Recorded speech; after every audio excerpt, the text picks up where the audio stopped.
This is Thank You Mama, weekly lessons from mothers all around the world. Dear friends all over the world, I have a special invitation for you. You might have heard me talk about this in the past episodes, but last summer I finally made my dream true and started Thank You Mama creative writing workshops.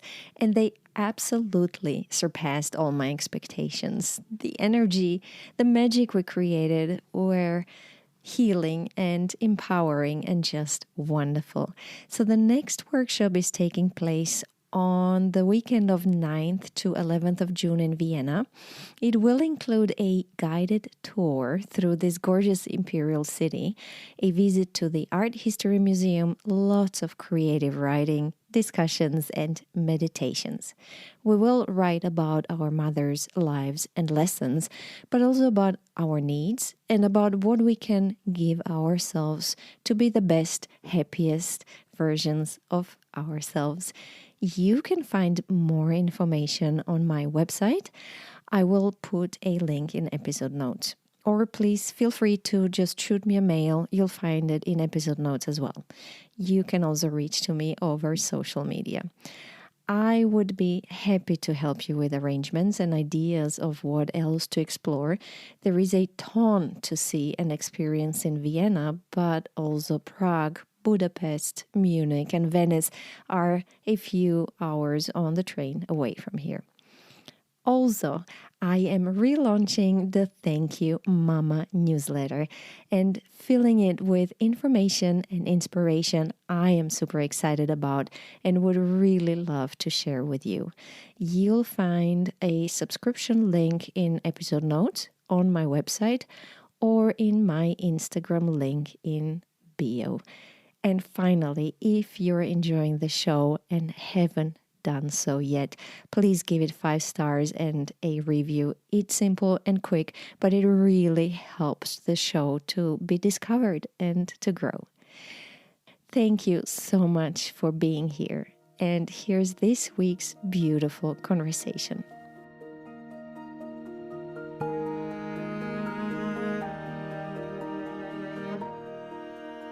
Hello and welcome to Thank You Mama. My name is Anna Teider. My guest today is Tijana Lukovic. Tijana is an illustrator. She's originally from Serbia, but currently she's based in Ghent in Belgium. Hi, Tijana, and welcome. Thank you. Thank you for having me. It's nice to be here with you. I'm very glad you're here. I discovered Tijana accidentally on Instagram. Somebody liked or reposted one of her illustrations, and it was one of these things where your heart immediately reacts, and I immediately clicked on it and went on her feed and just loved what I saw, because Tijana is illustrating women. She calls them sacred feminine, and most of the times women in nature. It very much reminded me of Dr. Estes and her famous book, Women Who Run with Wolves. She calls these women wild women, and it's beautiful. You have to check it out. Tijana, how did it happen? What's the story? Let's start from how you came to Belgium. Well, I came to Belgium when I finished my studies in Serbia. I did my master in painting there and started working as a teacher in school for secondary education. But I wanted to do another master in drawing, and I tried the first thing that came to mind, like Ghent. I always loved the city, so I tried here, and I got in and did my master here in drawing, which resulted in staying to live here in Ghent, and everything started from there. So how did this topic, how did you discover this topic?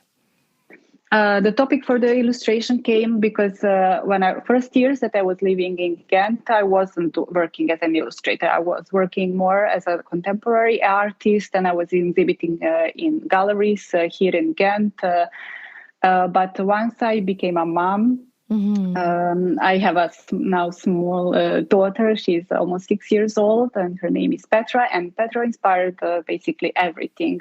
I became a mom, and I was at home with her constantly. My husband was working, so it was just mostly two of us. And I was reading her books for from the very young age. Like I think 6 months she was when I started, like when I opened the first book to read to her.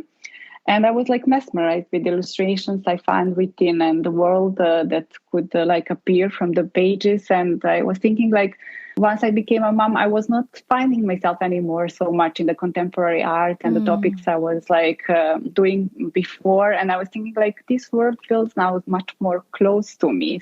But it also, I didn't know where to begin from because, I never did illustrations before that. So I remember my husband got me like a small iPad and a pen to start doing it, as it was easier with a small baby around. And I first image I draw, it was like a mother holding a child in her hands, like, and with her hair also like intertwined with her hands and with a baby, like keeping it protected. So it was like the first image I created, and the first image I also later posted on my Instagram account, and I never ever removed that image. I remember it because even the words I wrote underneath, it was the wish to be something for my child to be proud of, like a person like that does something that that is happy about, but also that my child is proud of. So I kept that post, from that time to today. You should pin it to the beginning. Yes, really.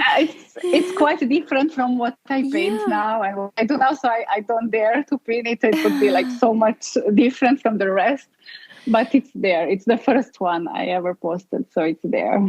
Tijana, that's so beautiful. I admired the feminine in your illustrations, this, as you call it, sacred feminine, that's so connected to nature and to the dimension that we can't see, the magic.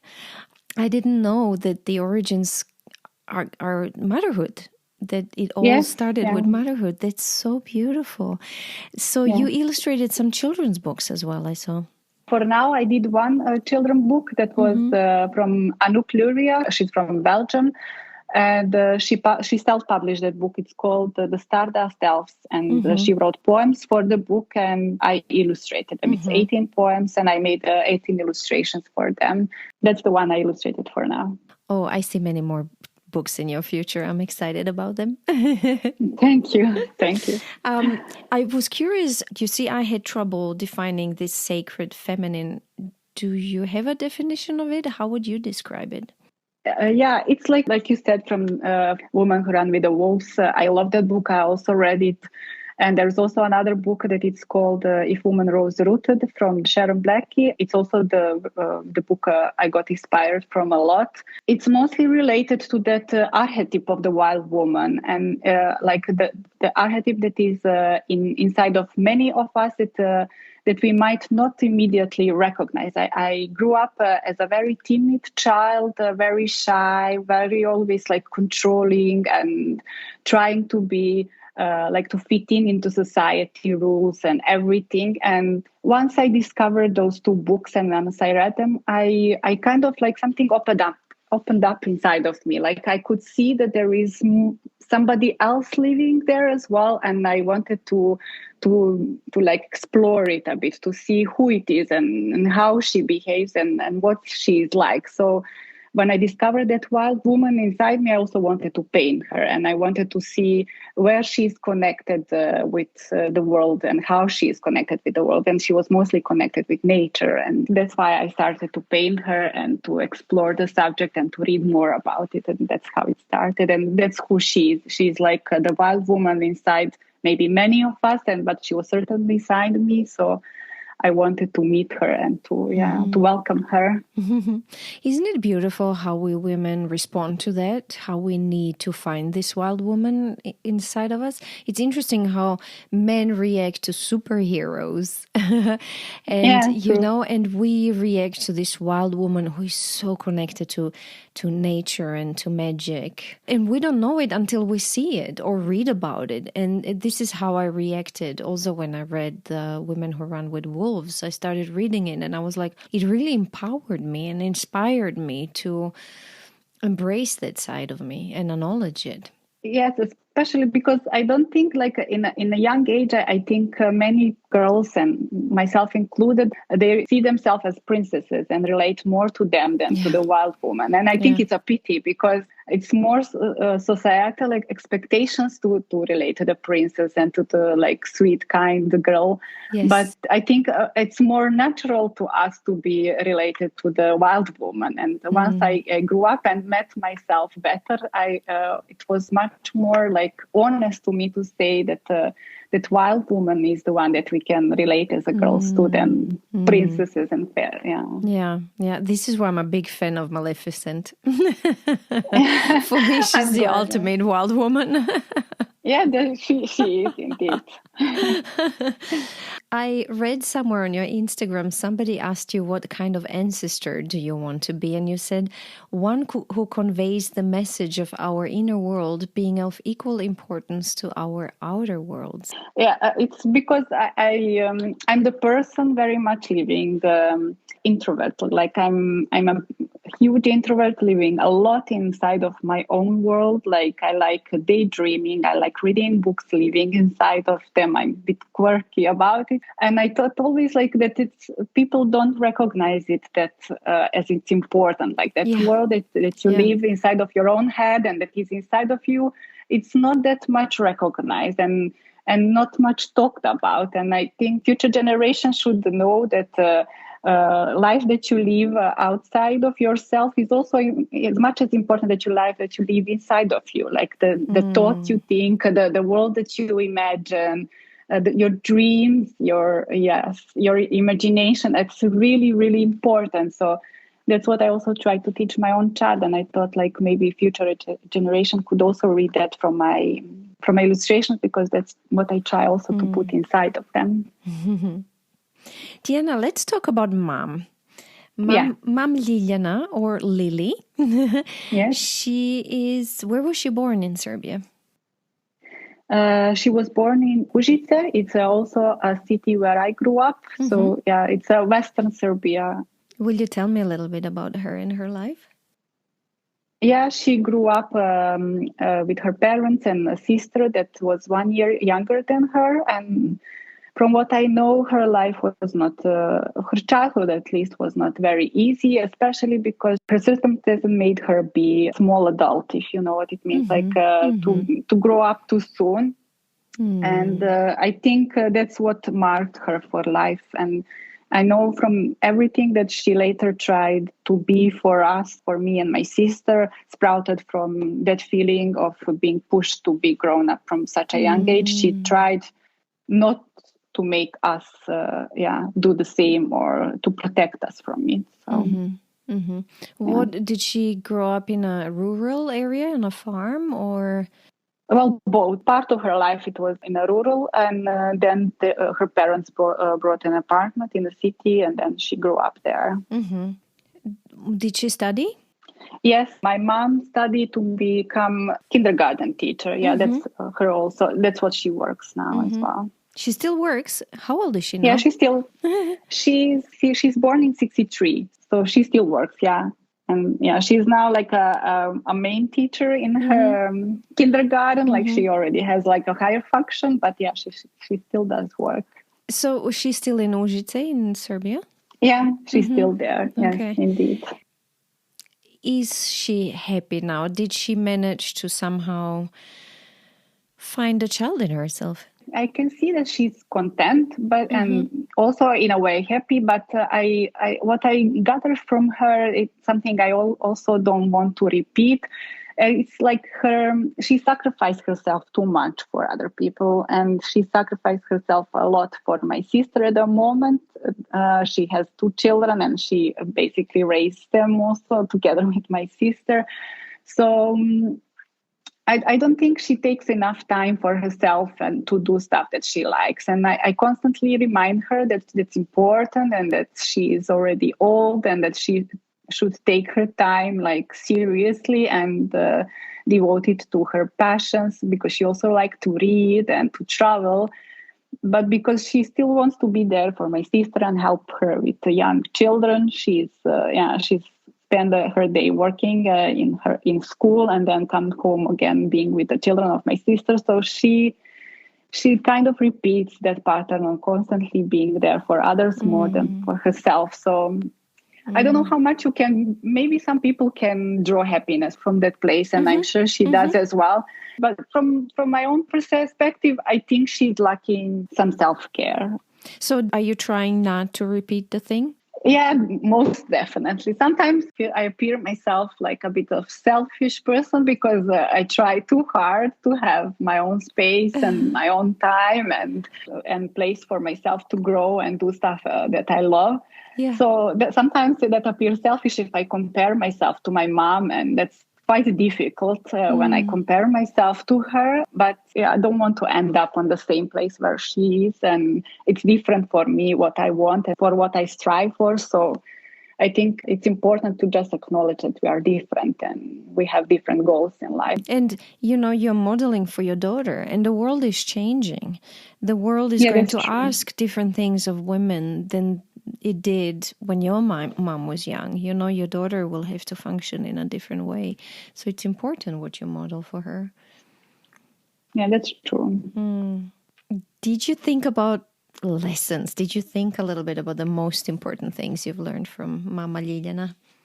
Yeah, there is one that is one that I want to keep on, what she was doing for me, and that I also try to do my best to do for my child, especially because I see it also necessary, is that I was a very quirky child when I was small, but I never recognized myself as such, because she showed so much acceptance for me and my own quirkiness and my interests. She never made it so that I look or appear strange because I was behaving in this or that way, because she just let me be the child I wanted to be, or a person I wanted to be. She never questioned my interests, never. And she preserved who I am. She preserved the authentic personality I was having in me as a child. She preserved it. So I have it today as a grown-up. And that's not something that many parents does for their children, because they try to change them. They try to adapt them to the circumstances, or to like expectations of the society or the school. And I always think how she managed to be so much open and to show so much acceptance towards me, and especially because I was different. I read a lot of books. I drew a lot. I was withdrawn also a lot, spending a lot of time alone, having quirky ideas, writing my own encyclopedias for days and stuff. She never ever mentioned that that's weird. It's not weird. It's just different. My son is also making encyclopedias, magic encyclopedias. Yeah. Okay. Because I was thinking like today, maybe a parent would say like, oh, that's weird. Why you don't go and do something that has more usage or whatever. But she let me do pointless stuff and let me be bored. Let me like do my own things the way I wanted to do them. And both of my parents also, when I wanted to study art and to be an artist, they were so open to it, especially because I was like super good student in school, and I had great grades, and I could enter any kind of school like that is maybe more profitable, to say that way. They still, when I said that I want to be an artist, and everybody said like, oh, she's not going to eat bread from it and stuff like that. I never heard my parents say, oh, maybe you should maybe think of something more profitable. They just let me just go do your thing like the way you want. And they even supported it with financially and everything. So I like that. And I remember my mom said that she wanted to study psychology, like to be a child psychologist. and that her parents didn't want to support her to go to another city and financially. And she said that she also didn't want to repeat that mistake with us. So she just said, whatever you choose, whatever you like, I want to give it to you. So that I'm very grateful. Yeah, that's the biggest lesson. And I try to do it with my own child, though it's not always easy because she's also a child from two quirky parents, so she's extra quirky. So yeah, it's sometimes difficult for her to fit in school or to fit in society. So sometimes I have to tell her, like, oh, try to be a bit less of that or that. So it's easier for you, or also maybe sometimes for us. But I also remind myself always, like, just remember my own mom, how she was open to my own stuff. So I try to be the same and do the same, but it's challenging. Many things I find challenging for myself that more than it was for my mom. I think she was maybe a better person than I am. No, Or don't say that. yeah, I do think that often. Yeah, so it's possible she was like bigger than I am. We often think that about our moms. Do you have other lessons? The other, yeah, it's also like I said that I read a lot of books when I was little. I liked how she also managed that situation. I was like very curious child, like super curious, that I was boring her. Like constantly I was asking her questions. I really wanted to know everything. And like I didn't want to like give her space, like as much as questions I had and stuff I wanted to learn. So, and she was like a busy mom. We grew up like in Serbia. She had to work a lot, and in a household where she had to also like do many stuff like unorthodoxly, like because it was not super easy. So she didn't have a lot of time to give me to teach me everything I wanted, or to explain me everything I wanted to know. So I liked when she said it to me, and that's also stayed with me.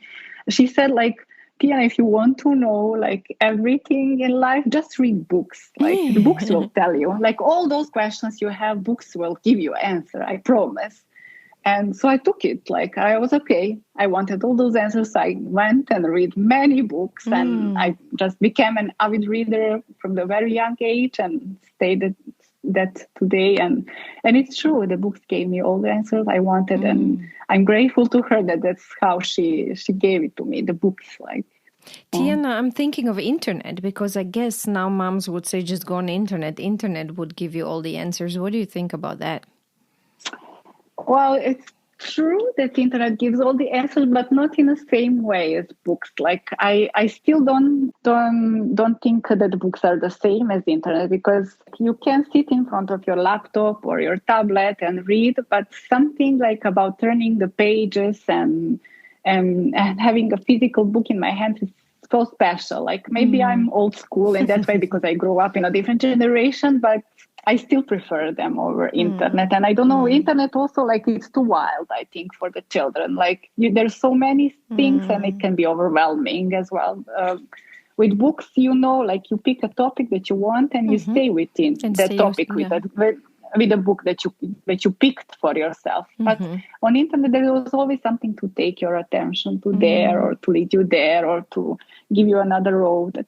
You can get lost, I think. That's also an issue I have in internet. So, but also it's not edited. It's so indeed, often we don't know who is this person who gave us this information. When you have a book in your hand, there's somebody's name on it, and B, most probably some editors and a publishing company stands behind this.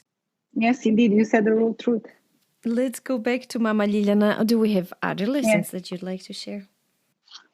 Well, the other is the overall. Like she was like very loving and protective mother, and that I feel even today. I had a really difficult time in my life. I was 27. I was here in Belgium, like on my own, and I started like showing more signs of anxiety and even depression, and it was like super heavy for me. And that was another place in my life where I felt very vulnerable, very lost. And it was also difficult for me to accept myself, let alone others to accept me the way I was at that time. And that was, again, the time where she showed like acceptance and love and unconditional love, trying to help me with the best she could and to be constantly there if I needed to talk with her, whatever I need. Like, it's just her unconditional love and time that she gives me and my sister. Like it's like she doesn't want anything for herself. Just she wants everything that she have to give to us, and that unselfishness, if it's a good word. That's what also another lesson and a nice thing I learned from her. Like, she really always wants to be there and to give what she can give. Like, really, no questions asked. So. Was she able to give you this even though she was in Serbia and you were in Belgium? Yeah, she came also. Like, she took some time and she was with me. She also asked me to come for some time. And I remember when I came to Serbia, with my father, they took a car and they drove me. We went, visited like mountains and some waterfalls and cultural places, like everything that she knew that I would like and I would enjoy, and that would give me like higher perspective on the situation I was feeling. They gave me that. Like, they drove me around every day. We took different trips and they showed understanding. They tried to help any way they could, and what they knew about me up till that time, they wanted to help with that knowledge. So it was okay also to know that they don't judge me, because Exactly. that when you feel that way and you feel like people would judge you, because it's an ugly place to be. So and people can just say, oh, just cheer up, or just stop it, or snap out of it, or it's not comfortable to sit with you in this way. But I never felt that from her. Never judging, never. She took it like I had a broken leg, like she wanted to heal it and to help me heal it. So that's also something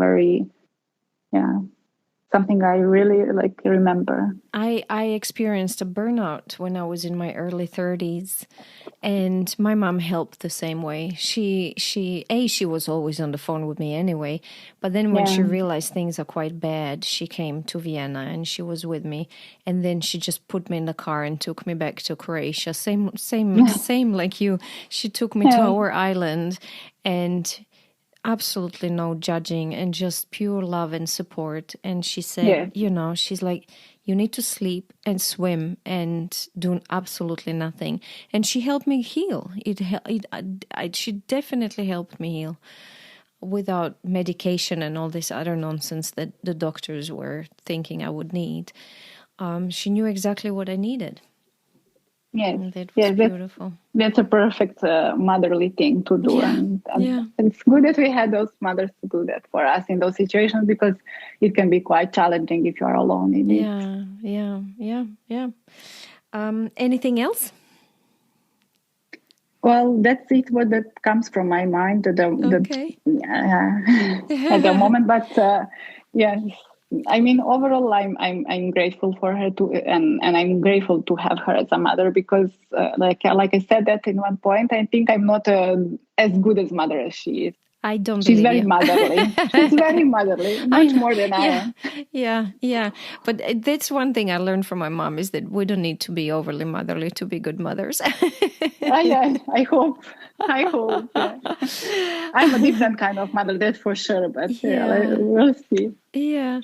I also always love asking my guests if there was anything important she was not able to teach you that you had to learn yourself.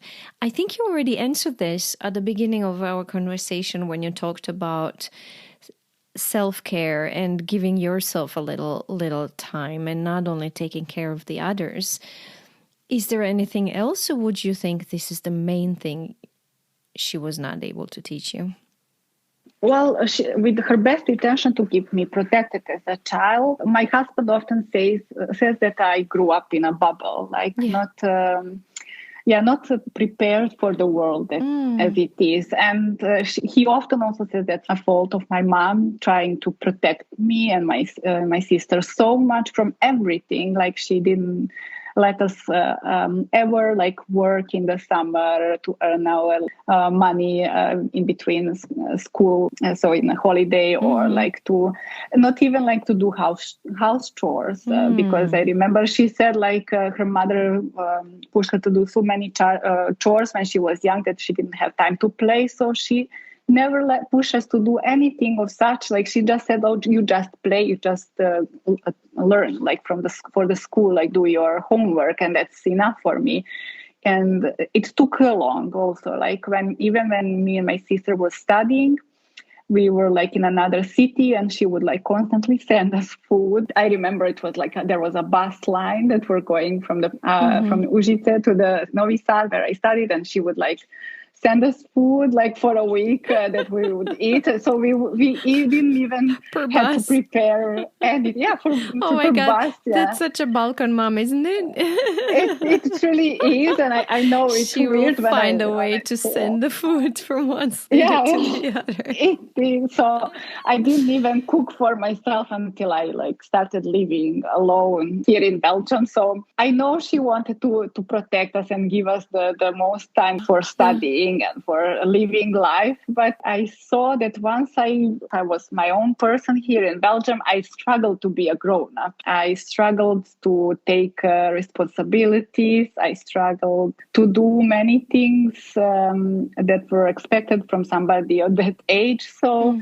that was the time that I realized I'm not a child anymore, and it was a bit a late age to realize something like that. Like I was 27 years old, and I started to realize I had to be it's time to be grown up. It was a bit late, but yeah. Are you thinking of ways you're gonna help your daughter not grow up in a bubble? She's still small, because but you start early. Yeah, she's still small. Yeah, that's true. I see here, especially in Belgium, it's people pay a lot of attention growing children resilient. So I see the benefit of it. It's something I missed. I came into my 20s without being resilient, and I had to like learning being resilient in a really quick timeline and a really like intensive way. So it's better maybe to give it a small portions to the child through the time than to wait for him for the child when he's older. So yeah, absolutely. Oh wow, Tijana, this was beautiful. Do you have anything? Do you have any? No, it was. Do you have anything else you'd like to add, or should I recap? No, you can recap. It's fine. Okay, so let's recap a little. What did we learn from Mama Ljiljana? I have the acceptance for your children and their quirkiness, as you called it, never questioning who they are, and just accepting and helping them to become their authentic selves. Beautiful. Thank you for that. Supporting love for books and information and learning. Yes, true. That she was such a loving and protective mother. And this unconditional love that you've learned from her that helped you during the hard times, the challenging times. She was there and again didn't judge you, but just gave you love and support. I wrote no judgment again. Obviously, this is a big topic, no judgment. And something that was missing, we talked about two things. We talked about also sometimes thinking of herself, that she didn't teach you because she didn't do this. She so took care of everybody else around her that she didn't really take time for herself and things she likes doing. And also this very interesting topic of an overprotective mother and the result of that, where you grow up in a bubble and then life hits you sooner or later and you have to build your resilience quickly and later on. I think this is it. Is it? Did we talk about anything else? I think we said that the most important things, that there's always some small moments that are like also precious, but it's also difficult to remember all of them at once. But I think we touched the most important points. Like say hello to Mama Ljiljana from me. Will do.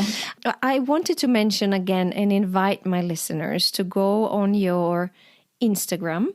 I will post your link in episode notes, and to enjoy your beautiful, beautiful illustrations, and also say that one can order your prints. Your prints can be ordered online on your website. Yes, I ship worldwide, so yeah, they are available.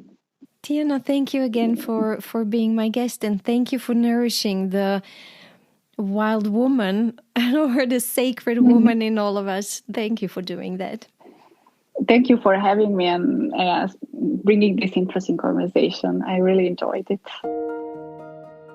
If you enjoy Thank You Mama and want to help it grow, please take the 2 seconds to leave a 5-star review on Apple Podcasts. It really helps. If you'd like to get in touch, you can send me a mail at info@thankyoumama.net. You can also find me on Instagram, Facebook, and Twitter under Anna Tajder, that's Tajder.